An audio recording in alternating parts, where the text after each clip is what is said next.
জিহাদের ফজিলত রাসূলুল্লাহ সাল্লাল্লাহু আলাইহি ওয়াসাল্লাম বলেছেন, মানি বাররা কাদামাহু ফি সাবিলিল্লাহি হারামাহুল্লাহু আলান নার। রাসূলুল্লাহ সাল্লাল্লাহু আলাইহি ওয়াসাল্লাম বলেছেন, যেই ব্যক্তির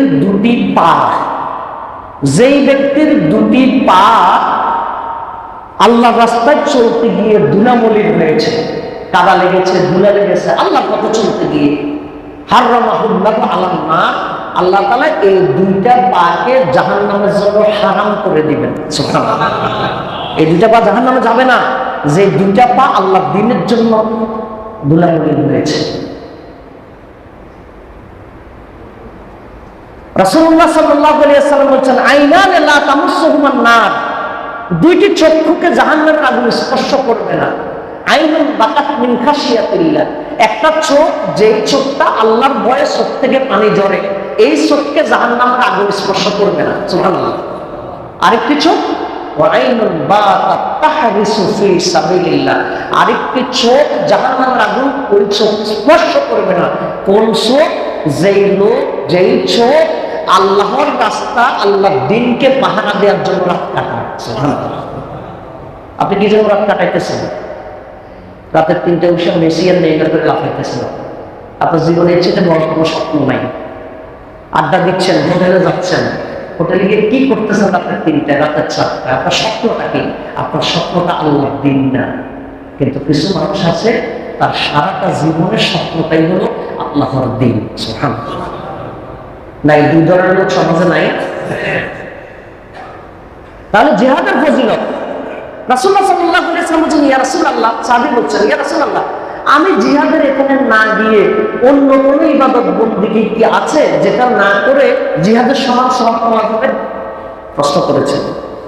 রাসূলুল্লাহ সাল্লাল্লাহু আলাইহি ওয়াসাল্লাম বলেছেন, মুজাহিদ হলো কাদারাজাতিস সাইয়িল কায়েম। রাসূলুল্লাহ সাল্লাল্লাহু আলাইহি ওয়াসাল্লাম বলছেন, একটা আছে। কোনটা? মুজাহিদ যখন আল্লাহর দ্বীনের জন্য বেরিয়ে যাবে, যুদ্ধ হোক, সংগ্রাম হোক, লড়াই হোক, যাই হোক, এটার জন্য বেরিয়ে যাবে, বের হওয়ার পর থেকে যতক্ষণ পর্যন্ত সে ফেরত না আসে, ততক্ষণ পর্যন্ত তুমি নফল নামাজ পড়তেই থাকবা।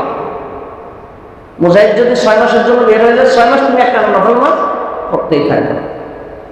মুজাহিদ যখন তার ঘর থেকে বেরিয়ে যায় আল্লাহ দ্বীনের বিজয়ের জন্য, সেই ঘরে ফিরে আসা পর্যন্ত তুমি নফল রোজা রাখতেই থাকবা। এটা কি করতে পারবেন? রাসূলুল্লাহ, এত লম্বা নামাজ, এত লম্বা রোজা, এটা তো সম্ভব না।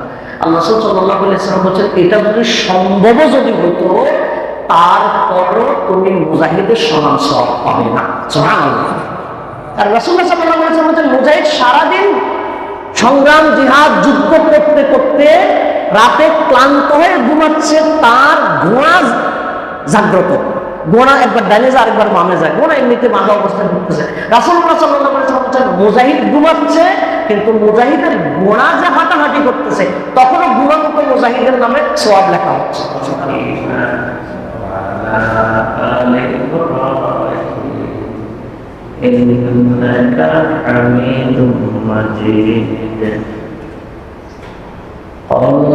الله تعالى في كلامه المجيد أم حسبتم أن تدخلوا الجنة ولما يعلم الله الذين جاهدوا منكم ويعلم الصابرين.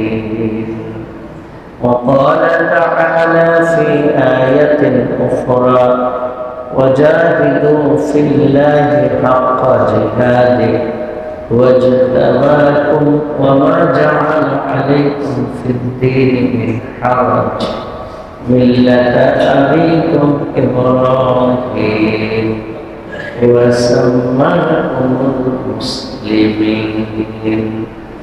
قال رسول الله صلى الله عليه وسلم أفضل الجهاد كلمة حق عند سلطان جائر.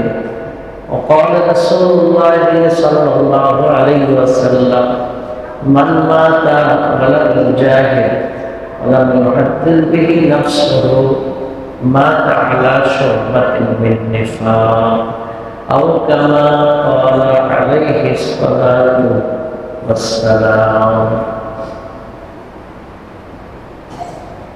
সম্মানিত মুসল্লিদের, ইমানদার মুসলমান ভাইয়েরা, আমরা সবাই মহান মালিক আল্লাহ তাআলার দরবারে কালিমাতুশ শুকর আদায় করছি এই জন্য যে রব্বুল আলামিন আমাদেরকে আজকে পবিত্র জুমার দিনে সালাতুল জুমা আদায় করার জন্য মসজিদের সঙ্গে দিয়েছেন, সুযোগ করে দিয়েছেন। এই জন্য হৃদয়ের গভীর থেকে মহান মালিকের জন্য কালিমাতুশ শুকর আদায় করছি। আলহামদুলিল্লাহ, আলহামদুলিল্লাহ, হামদান কাসীরান তাইয়্যিবান মুবারাকান ফীহি। কি প্রচেষ্টা? প্রাণ ধরেন, ধরেন আপনাকে কি করা হলো, একজনের পানির মধ্যে চুবিয়ে ধরছে, পানির মধ্যে চুবিয়ে ধরলো আপনাকে। এখন চুবিয়ে ধরার সাথে আপনার 10 সেকেন্ড 20 সেকেন্ড তো শ্বাস থাকে, এরপর আপনার দম বন্ধ হওয়ার মতো অবস্থা। আপনি কি তখন বলবেন যে মানুষের হায়াত যখন শেষ হয় তখনই শেষ, আমার যেহেতু এখন চুবিয়ে ধরছে সুতরাং আমার এখন মৃত্যুর সময় এসে গেছে, আলহামদুলিল্লাহ, ইন্না লিল্লাহি ওয়া ইন্না ইলাইহি রাজিউন। চুপচাপ কি মেনে নেবেন? কি করবেন? হ্যাঁ, হবে তো? শরীরে হাত পা নড়াচড়া হবে তো? গতিটা কি হবে? গতিটা এমন হবে মানে যতটুক পর্যন্ত আমার ভিতরে শক্তি আছে ততটুক পর্যন্ত আমি হাল ছাড়বো না। এটা কোনো প্রাণান্তকর প্রচেষ্টা। ঠিক একইভাবে আল্লাহ দ্বীনকে বিজয় করার জন্য যার ভিতরে এই জজবা আছে সেটা হলো জিহাদি জজবা। আল্লাহ দ্বীনকে বিজয় করার মতো যেই জজবা যেই ব্যক্তির অন্তরে নাই, সেই ব্যক্তির অন্তরে জিহাদের কোনো জজবা নাই। এবার বলেন, আল্লাহ দ্বীনকে বিজয় করার জন্য আপনার সেই স্বপ্ন আছে? অনেকের নাই। অনেকের আল্লাহ দ্বীনকে বিজয় করার জন্য অনেকের স্বপ্ন আমাদের নাই। নিজের স্বপ্ন নাই তো নাই, বরং উল্টে আরো কি বলে জানেন, ধর্ম একটি পবিত্র জিনিস, পবিত্র ইসলামের ভিতরে রাজনীতি ঢুকাইয়া ধর্ম ব্যবসা করে কিছু হুজুররা ইসলামের কলঙ্কিত করে ফেলছে। এই জাতীয় কথা বলে না, এই জাতীয় কথা বলে না। যারা 20 বছর 15 বছর পর্যন্ত বুখারী, মুসলিম, তিরমিজি, আবু দাউদ, তাফসীরে জালালাইন, তাফসীরে কাশফ, তাফসীরে ইবনে কাসির শত শত পৃষ্ঠা কিতাব পড়ার পরে বছরের পর বছর মানে ছাত্রদেরকে ইলম শেখানোর পরে তারা ইসলাম বোঝে না, আর আপনি বিশাল বড় মুহাদ্দিসের মুক্তি হয়ে গেছে। চা দোকানে বসে তো কি পরিমাণ ফতোয়া দেয়, আছে না? চা দোকানে মুক্তি আছে না? এখন সংসদে মুক্তি আছে। এখন সংসদে কি আছে? কেউ আছে বাস্তবেই মুক্তি, সার্টিফিকেটওয়ালা, আর কেউ আছে সার্টিফিকেট না থাকলেও মোটামুটি মুখের চাপার জন্য মুক্তি আছে। খুবই দুঃখজনক, খুবই দুঃখজনক। এটা এত মানে এটা খেলার বিষয় না, এটা খামখেয়ালির বিষয় না। আমাদের জাতীয় পতাকা লাল সবুজ, এটার একটা নির্ধারিত সাইজ আছে। আচ্ছা জানেন তো এই সাইজটা কি? 10/6 জানেন তো নাকি? 10/, অর্থাৎ লম্বাটা 10 হলে 500 কত হবে? 6 হবে। এবার যত বলে পাবেন, 10 ফুট হলে 6 ফুট, 100 ফুট হলে 60 ফুট, হ্যাঁ 200 ফুট হলে 120 ফুট অনুপাত আছে। এই অনুপাতের যদি আপনি বেশ কম করেন আপনার বিরুদ্ধে মামলা হবে। আপনার বিরুদ্ধে কি হবে? একটা কাপড়ই তো মাত্র, একটা কাপড়, বেশি কিছু না। কিন্তু একটা কাপড় একটা দেশের একটা প্রতীক, একটা দেশের একটা প্রতীককে যদি আপনি একটু হালকা হেরফের করেন, এটা যদি আপনার জন্য যদি অপরাধ হয়, আল্লাহ দ্বীনের একটা বিধানকে নিয়ে আপনি ঠাট্টা করবেন, এটা অপরাধ না?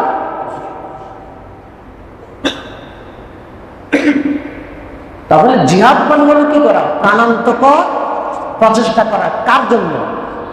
আল্লাহ দ্বীনকে বিজয় করার জন্য, আল্লাহকে খুশি করার জন্য। এটা হলো জিহাদের ধরেন পরিচয়।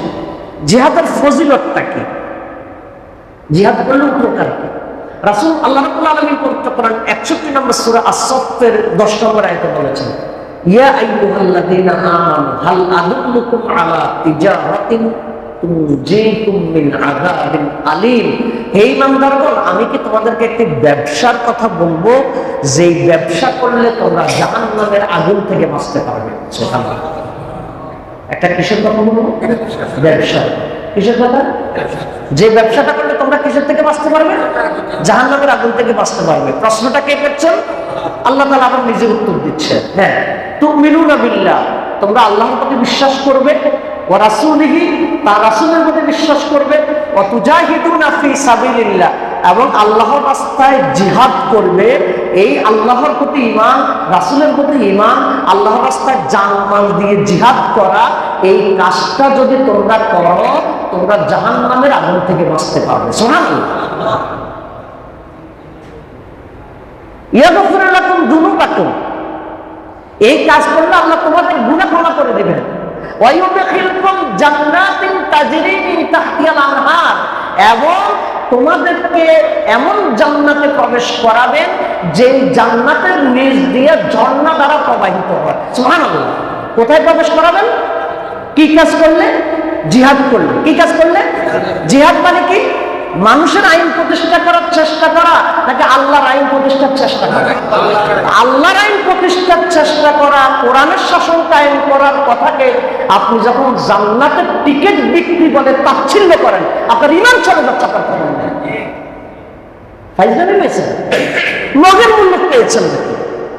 আল্লাহ বলেছেন আমি কি তোমাদেরকে ব্যবসার কথা বলবো, যেই ব্যবসা তোমাদেরকে জান্নাতে নিয়ে যাবে। আর এই জান্নাতে কাজ করলে আপনি বলতেছেন জান্নাতের টিকিট বেছে। জান্নাতের কথা তো আল্লাহই বলছেন। নামাজ পড়লে কোথায় যাবেন? রোজা করলে কই যাবেন? মা বাবার খেদমত করলে কই যাবেন? জিহাদ করলে কই যাবেন? তবে জান্নাতের টিকিট বিক্রি বলে তাচ্ছিল্য করেন কেন? আপনি হয়তো বলতে পারেন হুজুর আপনি যেটাতে বলতেছেন এটা জিহাদ না, এটা জিহাদের নামে ভণ্ডামি। আপনি হয়তো এটা বললেন, আমারটা যদি ভণ্ডামি হয় আপনি আসল জিহাদ করেন, আপনি করেন। কথা বুঝুন না, আমারটা ভণ্ডামি হতে পারে, আমারটা ভুল হইতে পারে, কিন্তু রিয়েল একটা তো মুসলমান করা লাগবে, সেটা আপনি করেন। আপনি যেটা করছেন সেটা রিয়েল। দুনিয়া চুরি, বাটপারি, দাঙ্গাবাজি, মানুষের বানানো আইনের জন্য জীবন দিয়ে দিচ্ছে। এই যে খারাপ ভাবে নিয়েন না, ওই যে দেখলাম বলতেছে মেসি আমার আব্বা, মেসি আমার আব্বা, আব্বা আব্বা, দেখেন না মানে কত জঘন্য। আমি মেসির কথা বললাম, রাজনৈতিক নেতার নাম বললাম না। রাজনৈতিক নেতারা আব্বাস থেকে বড় মনে করে, এরকম লোক এই দেশে নাই। এটা বললে এখন কার গায়ে লাগবে, এই জন্য আমি তার নাম বললাম না। তাহলে মেসির আপনি আব্বা বলতেছেন, রাজনৈতিক নেতারা আপনি আব্বাস থেকে বড় মনে করতেছেন, আর আপনি সেই লোক আল্লাহ দিনকে বিজয় করার কাজকে জান্নাতের টিকিট মনে তাচ্ছিল্য করছেন। আপনি ইসলাম কিচ্ছু বুঝেন না, অথবা বুঝার পর আপনি মারাত্মকভাবে শয়তানি করছেন। হয় আপনি ইসলাম বুঝেন না, নতুবা ইসলাম বুঝার পরে কি করছেন? শয়তানি করছেন। জিহাদের কথা কে বলছেন? আল্লাহ। এই জিহাদ করলে কি হবে? জাহান্নামের আগুন থেকে বাঁচা যাবে এবং আল্লাহ তোমাদেরকে জান্নাতে প্রবেশ করাবে। আল্লাহর কথা। তাহলে জিহাদের ফজিলত রাসূলুল্লাহ সাল্লাল্লাহু আলাইহি ওয়াসাল্লাম বলেছেন, মানি বাররাত কাদামাহু ফি সাবিলিল্লাহ হারামাহুল্লাহু আলান নার। রাসূলুল্লাহ সাল্লাল্লাহু আলাইহি ওয়াসাল্লাম বলেছেন, যেই ব্যক্তির দুটি পা, যেই ব্যক্তির দুটি পা আল্লাহর রাস্তায় চলতে গিয়ে ধুলামলিন হয়েছে, কাদা লেগেছে, ধুলা লেগেছে, আল্লাহর পথে চলতে গিয়ে, হারামাহুল্লাহু আলান নার, আল্লাহ তাআলা এই দুইটা পাকে জাহান্নামের জন্য হারাম করে দিবেন। সুবহানাল্লাহ। এই দুইটা পা জাহান্নামে যাবে না, যে দুইটা পা আল্লাহর দ্বীনের জন্য ধুলামলিন হয়েছে। রাসূলুল্লাহ সাল্লাল্লাহু আলাইহি ওয়াসাল্লাম বলেছেন, আইনান লা তামাসসুহুমান নার, দুইটি চক্ষুকে জাহান্নামের আগুন স্পর্শ করবে না।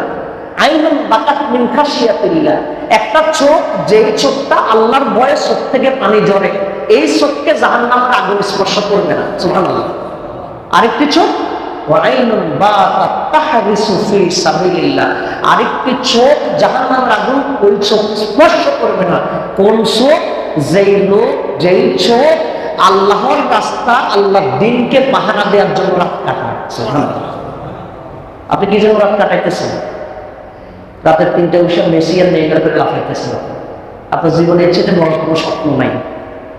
আড্ডা দিচ্ছেন, হোটেলে যাচ্ছেন, হোটেলে গিয়ে কি করতেছেন রাতের 3টা, রাতের 4টা? আপনার স্বপ্নটা কি? আপনার স্বপ্নটা আল্লাহর দিন না। কিন্তু কিছু মানুষ আছে তার সারাটা জীবনের স্বপ্নটাই হলো আল্লাহর দিন। সুবহানাল্লাহ। নাই, 2 ধরনের লোক সমাজে নাই। তাহলে জিহাদের ফজিলত রাসূলুল্লাহ সাল্লাল্লাহু আলাইহি ওয়াসাল্লাম বলেন, ইয়া রাসূলুল্লাহ, সাহাবী বলছেন, ইয়া রাসূলুল্লাহ, আমি জিহাদের এখানে না গিয়ে অন্য কোনো ইবাদত বন্দেগী কি আছে যেটা না করে জিহাদের সমান সওয়াব পাওয়া যাবে? প্রশ্ন করেছেন। রাসূলুল্লাহ সাল্লাল্লাহু আলাইহি ওয়াসাল্লাম বলেছেন, মুজাহিদ হলো কাদারাজাতিস সাইমিল কায়েম। রাসূলুল্লাহ সাল্লাল্লাহু আলাইহি ওয়াসাল্লাম বলছেন, একটা আছে। কোনটা?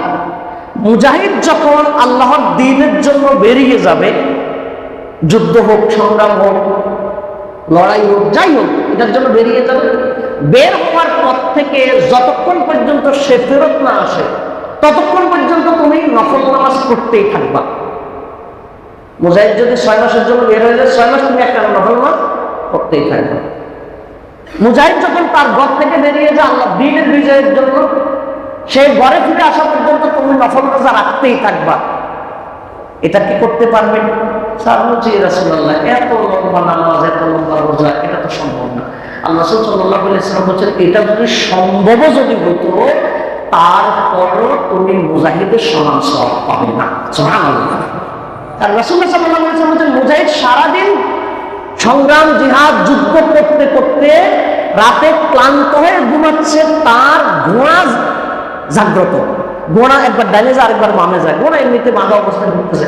রাসূলুল্লাহ সাল্লাল্লাহু আলাইহি ওয়াসাল্লাম বলেন, মুজাহিদ ঘুমাচ্ছে, কিন্তু মুজাহিদের ঘোড়া যে হাঁটাহাঁটি করতেছে তখনও ঘুমন্ত মুজাহিদের নামে সওয়াব লেখা হচ্ছে। সুবহানাল্লাহ। সমান হবে কেন? তাহলে জিহাদের সওয়াব আছে নাকি নেই? কম নাকি বেশি? বেশি। রাসূলুল্লাহ সাল্লাল্লাহু আলাইহি ওয়াসাল্লাম শাহাদাতের মর্যাদা বলেছেন, বিশাল মর্যাদা। রাসূলুল্লাহ সাল্লাল্লাহু আলাইহি ওয়াসাল্লাম বলেছেন, শহীদ ব্যক্তির শরীরের রক্ত জমিনে পড়ার আগেই আল্লাহ তাআলা তার সকল গুনাহ মাফ করে দেয়। সুবহানাল্লাহ। ইল্লা দাইন, ঋণ ব্যতীত। ঋণের ব্যাপারে আমরা গত সপ্তাহে বলছিলাম যে যথাসম্ভব ঋণ থেকে বেঁচে থাকা। মুজাহিদের, শহীদের ঋণ যদি থেকে থাকে এটা কি হবে না? মাফ হবে না। এই ছাড়া সকল গুনাহ রক্ত পড়ার আগে আল্লাহ কি করে দিবেন? মাফ করে দিবেন। একজন মানুষ যদি আল্লাহ দ্বীনের জন্য শহীদ হয়, রক্তাক্ত হয়, ক্ষতবিক্ষত হয়, আপনি আমি দেখে খুব ভয় পাচ্ছি, ব্যথিত হচ্ছে বা অমানবিক মনে হচ্ছে। রাসূলুল্লাহ সাল্লাল্লাহু আলাইহি ওয়াসাল্লাম বলেছেন, একজন শহীদ যেই ব্যথাটুকু পায় এটা পিঁপড়ার কামড়ের চাইতে খুব বেশি কিছু নয়। সুবহানাল্লাহ। পিঁপড়ার কামড়ের চাইতে খুব বেশি কিছু। তার মর্যাদা? শহীদের মর্যাদা। কার মর্যাদা? আচ্ছা বলেন তো, যার মধ্যে জিহাদের মনোভাব নাই, এই শহীদ যাবে কোন দুঃখে? এর শহীদ করবে কি?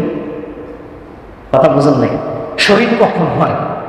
শহীদ হওয়ার জন্য তো আপনাকে কেউ না কেউ শহীদ বানানো লাগবে। নিজে নিজে কি শহীদ হওয়া যায় নাকি? আপনারা শহীদ কখন করবে বলেন?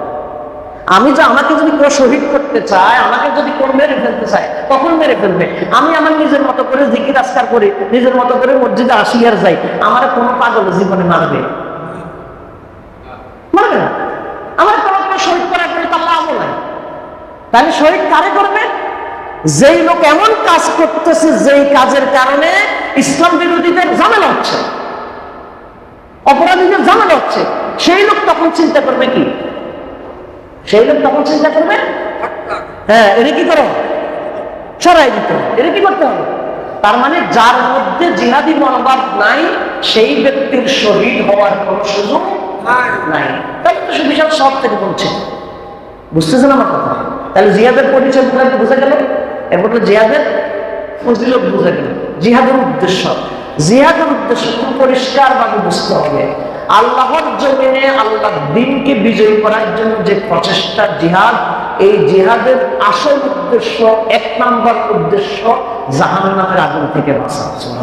1 নম্বর ক্ষমতায় যাওয়া 1 নম্বর উদ্দেশ্য নয়। পরিষ্কার পরিষ্কার। যেই ব্যক্তি মনে করে যে ক্ষমতায় যাওয়াই আমার একমাত্র উদ্দেশ্য, তারটা জিহাদ না, তারটা জিহাদ না। এই জন্য যারা সত্যি আল্লাহ দ্বীনের জন্য কাজ করে, তারা 50 বছর, 100 বছর, 200 বছর পরেও তাদের সাধারণত তারা তাদের আদর্শ চেঞ্জ করে না। হিসাব হলো যে আমি আমার কাজ করে যাব, দুনিয়াতে আমার জয় আসুক আর না আসুক, দুনিয়াতে আমার জয় আসুক আর না আসুক, আল্লাহ আমার যদি চেষ্টার কারণে মাফ করে দেয় বাস। আল্লাহ তাআলা বলেন আরো একটা বিষয় আছে জিহাদের, সেটা হলো দুনিয়ার বিজয়। সুবহানাল্লাহ, আল্লাহ এটা মূল বিষয় বলেন নাই। কি বিষয় বলেন নাই? এটা বলছেন আরো একটা বিষয়। কি বিষয়? তার মানে এটা মূল না। দুনিয়ার বিজয়টা কি না? মূল না। মূল হলো জাহান্নামের আগুন থেকে বাঁচা। ধরেন বাংলাদেশে 55 বছরে এখন ইসলামী শরীয়ত কায়েম হয় নাই, ইসলামী শরীয়ত কায়েম হয় নাই। তো যারা বিভিন্ন ভাবে আল্লাহ দ্বীনকে বিজয় করার জন্য চেষ্টা করছে, তারা কি সবাই ব্যর্থ? না। আল্লাহ যদি কবুল করেন, নিয়ত যদি ঠিক থাকে, আল্লাহর কাছে বলবো যে আল্লাহ আমরা চেষ্টা করছি, আল্লাহ পুরস্কার দিবেন। কিন্তু বাংলাদেশে ধরেন আজকে ইসলামী রাষ্ট্র কায়েম হয়ে গেছে, কিন্তু আমি ব্যক্তিগতভাবে আমার নিয়ত ঠিক নেই, তাহলে এই রাষ্ট্র কায়েম হলো আমার জাহান্নাম থেকে বাঁচার কোনো সুযোগ নাই। তাহলে আসল উদ্দেশ্য কোনটা? আল্লাহকে খুশি করা। আসল উদ্দেশ্য জাহান্নাম থেকে বাঁচা। তো দুনিয়ার বিজয় কি বাদ? না, দুনিয়ার বিজয় আছে, তবে এটা হলো অপশনাল। এটা হলো পাইলে ভালো, না পাইলে আলহামদুলিল্লাহ। পাইলে আলহামদুলিল্লাহ, না পাইলে, কথা কি বুঝে আসছে কিনা? তাহলে জিহাদের উদ্দেশ্য হলো, আসল উদ্দেশ্য হলো জাহান্নাম থেকে বাঁচা, আর জিহাদের দ্বিতীয় উদ্দেশ্য হলো দুনিয়ার বিজয়। দুনিয়ার বিজয়, বিজয় হোক আর না হোক, কাজ চালিয়ে যেতে হবে। নূহ আলাইহিস সালাম আল্লাহর দ্বীনের প্রচার করেছেন 950 বছর। কত বছর? 950 বছরে মুসলমান হচ্ছে 84 জন। প্রতি 10 বছরে একজনের কত 95 জন হওয়ার কথা। প্রতি 10 বছরে একজনের কয়জন হওয়ার কথা? 95 জন হওয়ার কথা। মানে প্রতি 10 বছরে একজন কি হয় নাই? মুসলমান হয় নাই। নূহ আলাইহিস সালাম কি ব্যর্থ? অসম্ভব। তিনি সফল। কারণ একজন মুমিনের কাজ হলো আল্লাহর জন্য চেষ্টা করা। এই জিহাদ করতে চেষ্টা করা। জিহাদ করতে কি করা? চেষ্টা করা। কিন্তু হুমকি দেখলে ভয় পায়, মানে ধমক একটা দেখলে যে ভয় পেয়ে যায়, তার দ্বারা জিহাদ হবে না। কয় যে আপনি যে কাঁপতেছেন, একজনের ইন্টারভিউ বলে গেছে, কাঁপতেছে, প্রশ্ন করছে, বলছে কাঁপা দেখছেন কি? প্রশ্ন করে দেখেন। মানে কাঁপাকাঁপি দেখছেন কি? প্রশ্ন করে দেখেন। তো যে প্রশ্ন করার আগে কাঁপা শুরু করে, তো প্রশ্ন করলে তার কাঁপাকাঁপি বাড়বে। এরকম মনোভাব যার থাকবে, সে কি করতে পারবে না? জিহাদ করতে পারবে না। জিহাদ হবে ওই যে যত বাধা বিপত্তি আছে, সব বাধা বিপত্তি মোকাবেলা করা হবে। আমাকে জঙ্গি বলা হবে, বলুন। আমাকে মৌলবাদী বলা হবে, বলুন। আমাকে রাজাকার বলা হবে, বলুন। আমার চাকরি খেয়ে দেওয়া হবে, খাট। আমার মারা হবে, মানুষ। আমাকে ফাঁসি দিবে, দিক। আমাকে জেল দিয়ে দিবে, দিক। আমার বিরুদ্ধে ষড়যন্ত্র হোক, যত কিছু হোক, যত কিছু, আল্লাহকে খুশি করার জন্য আমরা সব মোকাবেলা করবো। এটা হলো জিহাদ। তাহলে জিহাদের পরিচয় জানলাম, জিহাদের ফজিলত জানলাম, জিহাদের উদ্দেশ্য জানলাম, জিহাদের উপকরণ, জিহাদের কি কি দিয়ে জিহাদ হবে। আল্লাহ রাসূল সাল্লাল্লাহু আলাইহি ওয়াসাল্লাম বলেছেন, জাহিদুল মুশরিকিনা, তোমরা মুশরিকদের বিরুদ্ধে জিহাদ করো, বিআমওয়ালিকুম ওয়া আনফুসিকুম ওয়া আলসিনাতিকুম, তোমাদের সম্পদ দ্বারা জিহাদ করো। তোমাদের সম্পদ দ্বারা কি করো? জিহাদ করো। অমুসলিমরা বিশাল বিশাল বিশাল বিশাল বিশাল ইয়া বানাই করতেছে, কি বলে যে তারা পারমাণবিক বোমা বানাইতেছে, তারপরে এই বানাইতেছে, সেই বানাইতেছে, কত কিছু বানাইতেছে। মুসলমানদের কিচ্ছু নেই। আপনি সম্পদ কি কাজে লাগান? সম্পদ কি কাজে লাগান? দুর্ভাগ্যজনক। একটা মসজিদ বানায় 100 কোটি টাকা দিয়ে, 200 কোটি টাকা বানান, কিন্তু মুসলমানের জন্য 100-200 কোটি টাকা দিয়ে মসজিদ বানানোর চাইতে মুসলমানদের নিজস্ব সংস্কৃতি রক্ষা করার জন্য মুসলমানদের আরো শক্তি অর্জন করাটা বেশি জরুরি, বেশি জরুরি।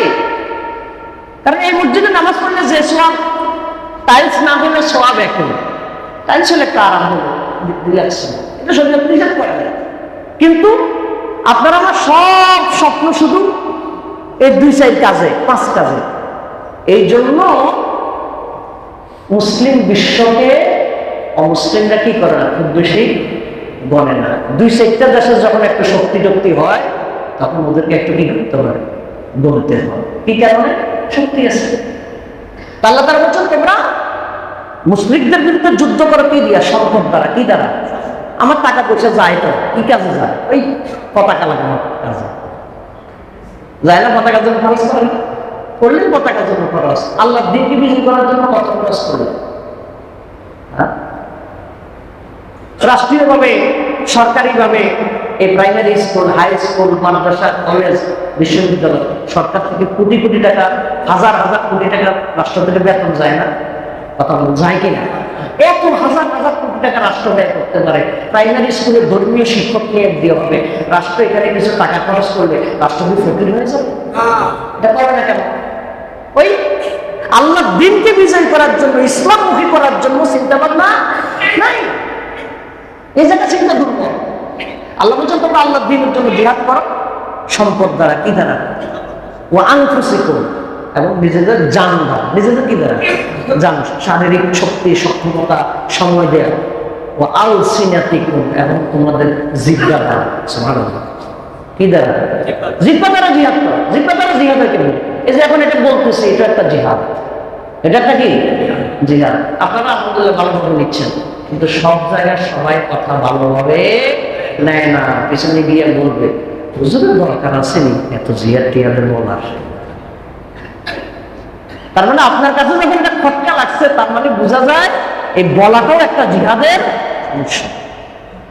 আল্লাহ সাল্লাল্লাহু আলাইহি ওয়াসাল্লাম বলেছেন আফদালুল জিহাদে কালিমাতু হাক্কিন ইনদা সুলতানিন জাহিরিন, সবচেয়ে উত্তম জিহাদ হলো জালিম শাসকের সামনে হক কথা বলা। এটা হলো উত্তম জিহাদ। সুবহানাল্লাহ। আমরা কারণ আমি মানলাম প্রধানমন্ত্রীর 10টা কাজের প্রশংসা করলাম, ভালো কাজ, 2টা কাজ ভুল থাকলে এটা সমালোচনা করতে হবে না? কি বলেন, করতে হবে না?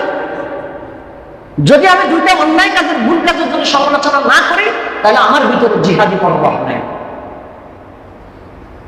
আমার ভিতরে জিহাদি মনোভাব নাই। জিহাদ মানে হক কথাটা বলতে হবে, ভালোটা যেমন প্রশংসা করবো, মন্দটাকে কি করতে হবে? প্রতিবাদ করতে হবে। কার বিধান? কার বিধান? আল্লাহ। তাহলে জিহাদের উপকরণ হলো মানে সময় দিয়ে, সম্পদ দিয়ে, জিহ্বা দিয়ে। আল্লাহ তাআলা বলছেন সূরা তাওবার মধ্যে, আল্লাহ তাআলা বলছেন তোমরা কাফেরদের প্রত্যেক ঘাঁটিতে আক্রমণ করো। সুবহানাল্লাহ। প্রত্যেক ঘাঁটিতে, প্রত্যেক ঘাঁটিতে। সে করে বিমান যুদ্ধ, আপনি করতেছেন তীর, হবে না। বিমানের মোকাবেলা কি? বিমান। সে করতেছে নেভি বাহিনী দিয়া, নৌবাহিনী দিয়া, আপনাকে নৌবাহিনী করতে হবে। সে করতেছে মিডিয়া দিয়া, আপনার জবাব হবে মিডিয়া দিয়া। সে করতেছে কবিতা দিয়া, আপনার জবাব হবে কবিতা দিয়া। বানায় বলি নাই, হাদিস থেকে বলছি। হাসান বিন সাবিত রাদিয়াল্লাহু তাআলা বলতেছেন, ইয়া রাসূলুল্লাহ, কুরাইশরা তো আপনাকে গালাগালি করে কবিতার মাধ্যমে। কিসের মাধ্যমে? হাসান বিন সাবিত রাদিয়াল্লাহু তাআলা বলছেন, ইয়া রাসূলুল্লাহ, আমি আপনাকে কুরাইশদের বিপরীতে আপনাকে আমি কবিতা দিয়ে বিজয় করব। সুবহানাল্লাহ। তাহলে কবিতার লড়াই কি দিয়ে? মিডিয়ার লড়াই মিডিয়া দিয়ে। বিমান বাহিনীর লড়াই আল্লাহ বক্তব্য। তার আপনি বলতেছেন আল্লাহ, আল্লাহ তুমি ধ্বংস করে দাও তাদেরকে, আল্লাহ তুমি তাদেরকে গজব দিয়ে শেষ করে দাও। তো গজবের দোয়ায় যদি সব শেষ হয়ে যেত, তাহলে তার বদর আবহুদের দরকার ছিল না, দোয়াতে সব কামার হয়ে যেত, জিহাদেরও দরকার ছিল না। রাসূলুল্লাহ সাল্লাল্লাহু আলাইহি ওয়াসাল্লাম দোয়া করেন নাই? দোয়া করেন নাই? মসজিদে বসে নাকি বদরের ময়দানে গিয়ে? তা আমরা দোয়াটা নিলাম রাসূল থেকে, কিন্তু ময়দানটা নিলাম না। কথা কি বুঝে আসছে কিনা? তাহলে জিহাদের উপকরণ, জিহাদের সময়কাল রাসূলুল্লাহ সাল্লাল্লাহু আলাইহি ওয়াসাল্লাম বলেছেন, আল জিহাদু মাদিন ইলা ইয়াউমিল কিয়ামা, কিয়ামত পর্যন্ত জিহাদ চলবে। সুবহানাল্লাহ। কতদিন? কিয়ামত পর্যন্ত। এটা বলার সুযোগ নাই যে জিহাদ শেষ হয়ে গেছে। জিহাদ শেষ হয়নি। কতদিন পর্যন্ত চলবে? কারণ পৃথিবী শেষ হওয়ার আগ পর্যন্ত পৃথিবী থেকে কি অপরাধ খালি হয়ে যাবে, নাকি অপরাধ থাকবে? অপরাধ থাকলে অপরাধের বিরুদ্ধে জিহাদও থাকবে। পৃথিবীতে জাহিলিয়াত থাকবে কিনা? থাকবে, থাকবে না? তাহলে জাহিলিয়াতের বিরুদ্ধে ইসলাম থাকতে হবে। জাহিলিয়াতের বিরুদ্ধে কি থাকতে হবে? তাহলে জিহাদের সময়কাল কতটুকু? ফতোয়া কি আমার? রাসূলুল্লাহ সাল্লাল্লাহু আলাইহি ওয়াসাল্লাম নিজে বলেছেন, আল জিহাদু মাদিন ইলা ইয়াউমিল কিয়ামা, কিয়ামত পর্যন্ত জিহাদ চলবে, থাকবে, থাকতে হবে। সর্বশেষ হলো জিহাদের ক্ষেত্রে বিরোধিতা। জিহাদের ক্ষেত্রে কি? হ্যাঁ, জিহাদের নামে কিছু ভুয়া প্রচলন আছে। কি প্রচলন আছে? জিহাদ মানে কি আজকে এখন বাইরে গিয়ে সব সিনেমা ভাঙা শুরু করবে, এটা জিহাদ অসম্ভব। এটা কোনোভাবে শরীয়ত অনুমোদিত না। আপনি গিয়ে করে একটা সিনেমা হল বাংলা শুরু করুন, একজনে অন্যায় করতেছে, আপনি গিয়ে নিজে মারা শুরু করবেন, শরীয়ত এটা বলে নাই, ইসলাম এটা বলে নাই। ইসলাম হলো একটা নিয়মতান্ত্রিক জীবন ব্যবস্থা। কি ব্যবস্থা? নিয়মতান্ত্রিক একটা জীবন ব্যবস্থা। আপনি আইন হাতে তুলে নিচ্ছেন কেন? আপনি আইনের যথাযথ প্রয়োগের দিকে আসেন। আমি বলছিলাম আইনের তো যথাযথ প্রয়োগ নেই। আইনের যথাযথ প্রয়োগ প্রতিষ্ঠার জন্য তো আপনার ইসলাম কায়েম করা ফরজ। ইসলাম কায়েম করা কি ফরজ? তখন আর অত মারামারি লাগবে না, আপনার নিজেকে গিয়া ইয়া করা লাগবে না। জিহাদের নামে ভুল প্রচলন হলো জিহাদকে জঙ্গিবাদ বলে। কি বলে? আচ্ছা, সমাজে ভুয়া ডাক্তার আছে কিনা? ভুয়া ডাক্তার, তাহলে কি এখন থেকে ডাক্তারি পেশাটা বাদ দিয়ে দিতে হবে? কথা বুঝলেন? ডাক্তারি পেশাকে বাদ দিতে হবে? তো সমাজে যে ভুয়া ডাক্তার আছে, হ্যাঁ, ভুয়া ডাক্তার দুই একজন থাকতে পারে। সমাজের মধ্যে ভুয়া পুলিশ আছে কিনা? তাহলে কি পুলিশ সিস্টেমটা বাদ দিয়ে দিতে হবে? ঠিক একইভাবে জিহাদ ইসলামের শরীয়তের একটা প্রসিদ্ধ নির্ধারিত একটা ফরজ বিধান। কেউ কেউ আছে এই জিহাদকে না বুঝে অপব্যাখ্যা করে, জিহাদকে না বুঝে মিস ভাবে এটাকে কি করে, মিসইউজ করে। যেমন 2005 সালের আগস্ট মাসের 17 তারিখ কিছু দুষ্ট জিহাদের নাম দিয়ে বাংলাদেশের একসাথে 63 জেলায় বোমা বিস্ফোরণ ঘটাইছে। আপনাদের মনে আছে? 2005 সালের আগস্ট মাসের 17 তারিখ কলেজ আদালত একসাথে 64 জেলাতে মারছে। মুন্সিগঞ্জ জেলা যারে দায়িত্ব দিয়েছে সেটা কেমনি জানি মিস হয়ে গেছে, এই জন্য 63 জেলা হয়েছে। কয় জেলা হয়েছে? 63 জেলা। কি করতেছে? তারা একটা লিফলেট দিছে, আমরা ইসলামের শরীয়ত কায়েম করতে চাই, আমরা জিহাদ করতে চাই। এগুলো ইসলামের নামে ভয়ঙ্কর শয়তানি। এটা ইসলাম অনুমোদিত না। হঠাৎ করে আপনি এক জায়গায় গিয়ে বোমা মারবেন, মানুষ মেরে ফেলবেন, আপনারা কে অনুমতি দিয়েছেন? আল্লাহর ইসলাম এই জাতীয় ভণ্ডামি করার অনুমতি দেয় নাই। আপনি নিয়মতান্ত্রিক ভাবে সংগ্রাম করেন, নিয়মতান্ত্রিক ভাবে চেষ্টা করেন, নিয়মতান্ত্রিক ভাবে কথা বলতে থাকেন। সময়ের ব্যবধানে মানুষের মধ্যে ইসলামকে বিজয় করার একটা মানসিকতা তৈরি হবে ইনশাআল্লাহ। আপনার কি মনে হয় এদেশের মানুষের মধ্যে ইসলামের প্রতি আকর্ষণ কমতেছে না বাড়তেছে? এই বাড়ার পিছনে এই যে বিভিন্ন আল্লাহর কথা বলছেন, এই কথার কি কোনো ফায়দা নাই? আমরা আজকে বললাম, আমাদের চিন্তার মধ্যে পরিবর্তন আসতে পারে না? আল্লাহ রাব্বুল আলামিন আমাদের সবাইকে জিহাদ বুঝে, জিহাদের ফজিলত বুঝে, জিহাদের উদ্দেশ্য, জিহাদের উপকরণ এবং জিহাদের নামে বিরোধিতা করে ঈমান হারানো। জিহাদের বিরোধিতা করলে কি চলে যাবে? ঈমান চলে যাবে। আল্লাহ তাআলা আমাদেরকে এগুলো বুঝে আমল করার তৌফিক দান করুন। আল্লাহুম্মা আমিন। সুবহানাকা আল্লাহুম্মা বিহামদিকা আশহাদু আল্লা ইলাহা ইল্লা আনতা আস্তাগফিরুকা ওয়া আতুবু ইলাইক। আসসালামু আলাইকুম ওয়া রাহমাতুল্লাহি ওয়া বারাকাতুহু।